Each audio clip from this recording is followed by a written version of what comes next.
Synthesis of rotenones. ये MSc final chemistry elective paper 8-7 CH507 chemistry of natural products unit 5 prostaglandins के अंदर है। आज के कंटेंट जो डिस्कस किए जाएंगे वो synthesis of rotenones, synthesis schemes, synthetic schemes and conclusion. I am doctor Magan Prasad, associate professor, department of chemistry, MSc government PG college, Bharatpur, Rajasthan. सबसे पहले देखते हैं सिंथेसिस ऑफ रेटिनोन। तो इसमें है कि कन्वर्जन ऑफ डेरिशिक एसिड, ये आगे फिगर में दिखाया जाएगा। 5-D-hydroretinone was readily achieved, but the selective hydrogenation of the latter to retinone proved difficult. Derrisic acid से डीहाइड्रोरेटिनोन तो आसानी से अचीव हो गया, लेकिन selective hydrogenation of the latter dehydrorotenone to rotenone prove difficult. तो ये डिफ़िकल्ट रहा जो रेटिनोन में।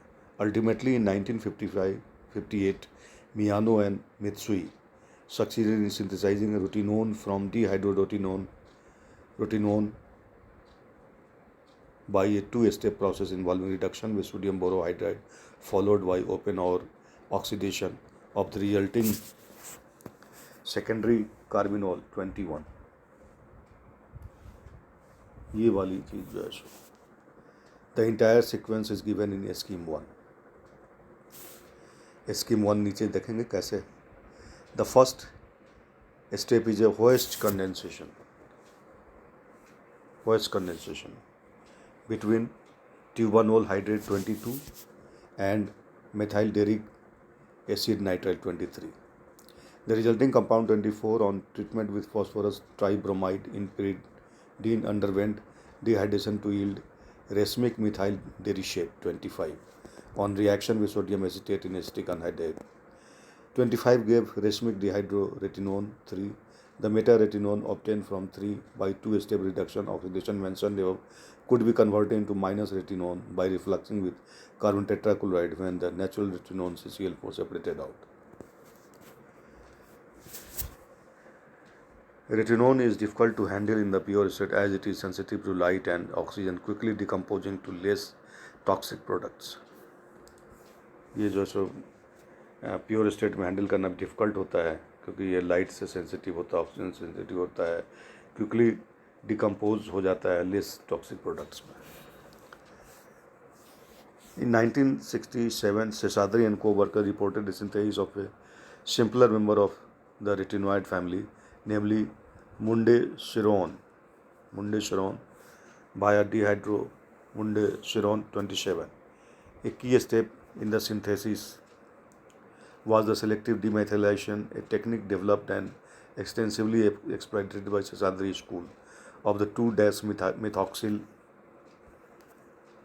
group in 7,2-4-5 isoflavone 28.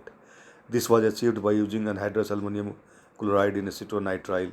The product 29 was treated with methyl bromoacetate in the presence of anhydrous potassium carbonate. The resulting ester 30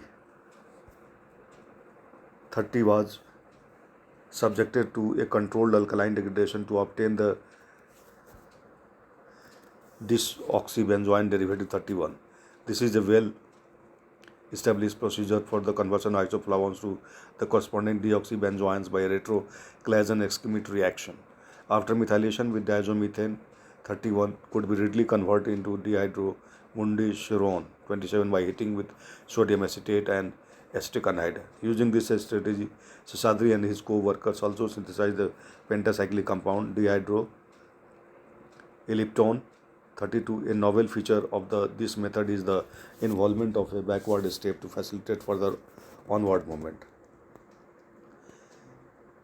Subsequently, Crombie and co-workers reported a novel and elegant synthesis of racemic isoretinone 16+17 using the isoflavone as the starting material.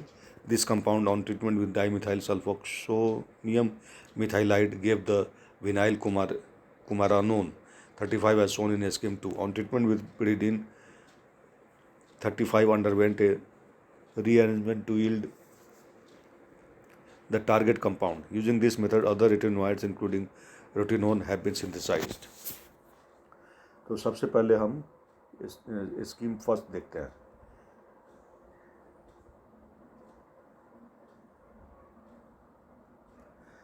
पहला है इसमें डिरिसिक acid और रिसिक acid और डिरिक acid का structure है इसमें, और डिहाइड्रोरोटिनोन का स्ट्रक्चर है यहाँ पे.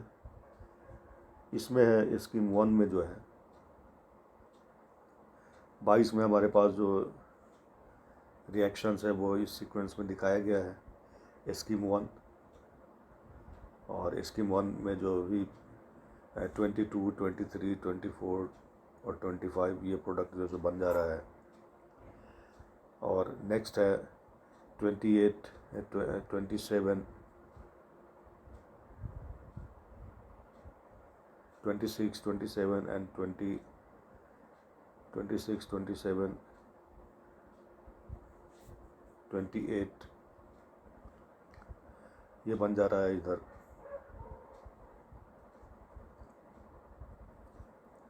ट्वेंटी एट में क्या है, R=6CH3, 29 में R=H और 30 में R=CH3CO. CH3 अगर डाल दे तो हमारे पास जो है सो ये हो जाता है.